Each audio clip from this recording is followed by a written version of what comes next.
अल्लाह ने हर इंसान के साथ एक मुहाफिज फरिश्ता पैदा किया, और अगर वो मुहाफिज फरिश्ता इंसान के साथ न हो, शयातीन इंसान को वैसे मार डाले, इंसान को कत्ल कर डाले, अगर अल्लाह ने हिफाजत के लिए फरिश्ता मामूर न किया। ये इंसान के दुश्मन, और इंसान को शयातीन राह मुस्तकीम से हटाने के लिए दिन रात कोशिश। फिर ये इतना मक्कार दुश्मन है, हर एक को एक लाठी से नहीं हाँकता, इसे पता है कि किसको कैसे भटकाना है। एक शब जिंदादार जिसको सहरी के वक्त उठ के आंसू बहाने का लुत्फ मिलता है, अब शैतान उसको कहे कि सहरी के वक्त उठा ना कर, तो वो शब जिंदादार जब उसके आंसू मुसल्ले में जज्ब होते हैं और वो उतरते हुए आंखों से आंसू इतनी लज्जत उसे देते हैं कि दुनिया माफीहा की लज्जतें एक तरफ और याद खुदा में रोना एक तरफ। अब शैतान किसी को कहे कि सहरी के वक्त उठा ना कर, तो कोई शैतान की ये बात थोड़ी मानेगा,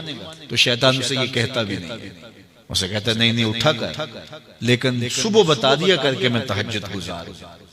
उसे रिया में मुब्तला करेगा।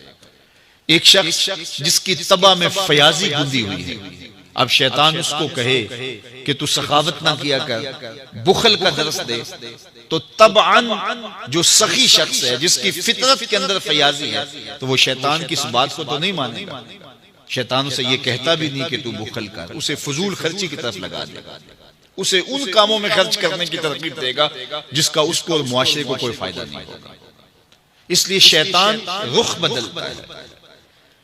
एक शायर जिसकी तबा के अंदर लताफत है, नरमी है, मोहब्बत है, अब शैतान उसको कहे कि फलां को कत्ल कर दे, तो शायर तो शाख से फूल भी नहीं तोड़ सकता, तो फिर वो किसी का सर काट दे, ये कैसे मुमकिन हो सकता है। शैतान एक शायर को ये कहता भी नहीं, उसे वो शराब और शबाब के पीछे लगा देता है। अब इतना सख्त दुश्मन, इतना मक्कार दुश्मन, हजरत सैयदना गौस आज़म रज़ी अल्लाह तआला अन्हु फरमाते, मेरे ऊपर सहाबे नूर छा गया और आवाज आई, अब्दुल कादिर तूने अल्लाह की इतनी इबादत की है, इतनी रियाजत की है कि शरीयत का हम तुम्हें अब मुकल्लफ नहीं रहने देते, और अब तू नमाज ना पढ़े और दीगर अमाल ना करे तो तुझे कोई पकड़ नहीं, मैं तेरे ऊपर ऐसे राजी हो गया। तो ऐसे बादल से आवाज आई, कहते महान मेरे दिल में ख्याल आया कि अगर इबादत का मुकल्लफ ना होना होता तो इमामुल अंबिया सल्लल्लाहु अलैहि वसल्लम से बढ़कर कौन अल्लाह का मुकर्रब था। हत्ता ततवर्रमा कदमाहु, हुजूर जब नमाज पढ़ते और इस कदर लंबा कयाम करते हुजूर के मुबारक पांव सूज जाते, लेकिन उनको तो कहा गया वाबुद रब्बका हत्ता यातियकल यकीन,